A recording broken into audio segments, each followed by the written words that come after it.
It's amazing, isn't it, how something said on air can just um, explode into this huge public debate and sometimes even lead to court cases. Absolutely. It happens so fast these days. And we're actually going to dig into one of those situations today. Right. We're looking at a wrongful termination lawsuit involving a veteran ESPN announcer. It's quite the story. It really is. It highlights that tricky area where media commentary meets, well, online interpretation, and how quickly things can spin. Okay, so let's set this up. Our deep dive today is based on reporting from one particular source detailing this lawsuit. The announcer was fired after a comment he made during the Australian Open about Venus Williams. What exactly did the source say he said? According to this report, yeah, he described her style of play, her strategy as guerrilla tactics. Guerrilla tactics, okay. I mean, in sports, that usually means something like unconventional, maybe aggressive, surprising moves. Exactly. That's the common understanding in a lot of contexts. But this is where the problem started, apparently. The interpretation issue. Right. The controversy, according to the source, really ignited online because some people reportedly heard, or maybe assumed, he said gorilla, Gorilla, instead of gorilla, Guerilla. Ah, okay. So that misinterpretation or mishearing led to accusations that it was a racial slur. Precisely. That's what the report indicates kicked everything off. But the source also makes a point of saying that, like, right when it happened on the broadcast team, it wasn't immediately flagged. Yeah, that's a really key detail in the report. It suggests that his colleagues, the coworkers there at the time, they didn't seem to take it as offensive or racially charged right then and there. So in that immediate setting, the intended meaning about gameplay might have been understood. That seems to be the implication from the source, yes. Context matters. But online, a very different reaction took hold, which, according to our source, prompted ESPN to act.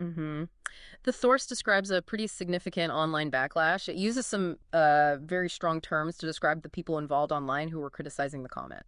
And it says it was this online pressure, this outcry, that led ESPN to fire the announcer. Wow. It really shows the power, I guess, the immediate power of online sentiment on these big media companies. Definitely. Real-time pressure. So the announcer didn't just accept this. He's suing. What are the grounds for his lawsuit based on this report? Well, the source states he's suing for wrongful termination, obviously, but also for intentional and negligent infliction of emotional distress and economic hardship.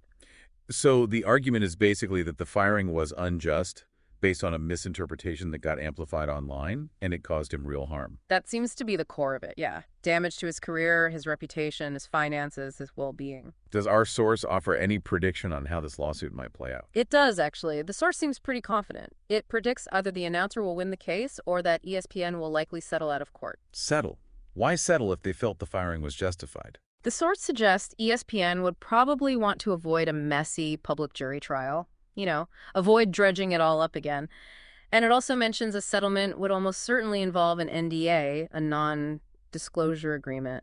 Keep things quiet. I see. Okay.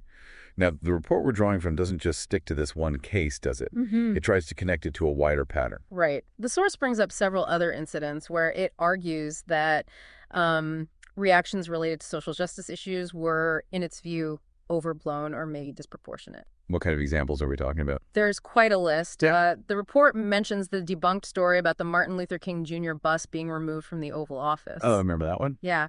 Also, a false alarm about a supposed KKK meeting at Bowling Green State University. Sarah Silverman mistaking utility markings for swastikas. Okay. Then there's Van Jones's white lash comment after the 2016 election. Discussion about whether racism played a role in Beyoncé losing a Grammy, and even a controversy over a kid's clothing ad that depicted toddlers as monkeys. So a real mix of examples there. And the source's goal in listing these is what? To show a trend. Essentially, yes. The source uses these examples to argue that there's a tendency, in their view, to jump to conclusions about racism or bias, sometimes incorrectly. And they frame this announcer's situation as just another example of that perceived pattern. The source also seems to have some broader criticisms aimed at media outlets, including ESPN itself. It does. It specifically accuses ESPN and actually other sports and even tech media outlets of becoming overly political around the 2016 election. The source uses the phrase anti-Trump propaganda machines. Even for content that wasn't directly political. That's the claim, yeah, that this perceived political slant seeped into their general coverage. So, from this source's viewpoint, this lawsuit isn't just about one announcer's job. It's positioned as something bigger. Exactly. The report frames it very clearly as someone finally standing up. That's a direct quote against what the source calls insanity and liberal propaganda. They basically see ESPN's decision as caving to undue pressure. Now, we absolutely have to stress this point again. This entire discussion, everything we've covered, is based on the reporting and perspective of one single source. Crucial point, yeah. We don't have ESPN's side of the story here or comments from the other individuals mentioned. This is just one interpretation of events laid out in this particular report. It's vital for you, the listener, to keep that in mind. This is one angle, one narrative. Definitely. A full picture would require hearing from everyone involved, which we just don't have access to in this source. Okay, so let's just quickly recap. We've looked at the specific comment, guerrilla tactics, the potential misinterpretation online as guerrilla, the subsequent firing by ESPN following that online reaction, and the announcer's lawsuit claiming wrongful termination and other damages. Right.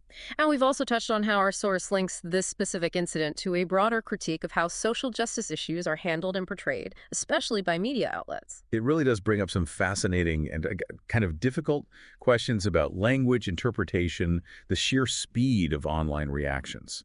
And the immense pressure media organizations are under in this environment. How do they navigate these situations in real time? It's a lot. And it leads to a bigger thought maybe for you to consider.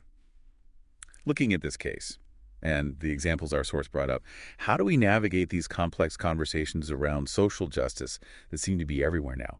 What role should media outlets play? And maybe most importantly, how do we deal with the potential for misinterpretation in an age where things spread like wildfire online? That's the challenge, isn't it? Finding nuance in the noise. Lots to think about there.